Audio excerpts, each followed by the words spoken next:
Hello, welcome to mj'stech. In today's video, we will be deleting our Instagram account, so let's begin the video. First of all, open your Instagram, then go to your profile.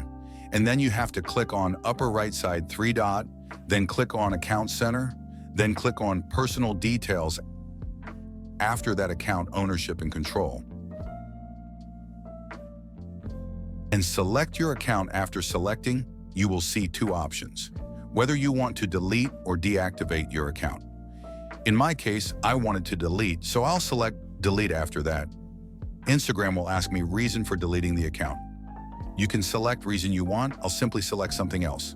After that, you have to enter password of your account to continue deletion of your account. After this step, you are in final stage of deleting your account. Also, your account will be deleted in 30 days, so you can access your account before 30 days.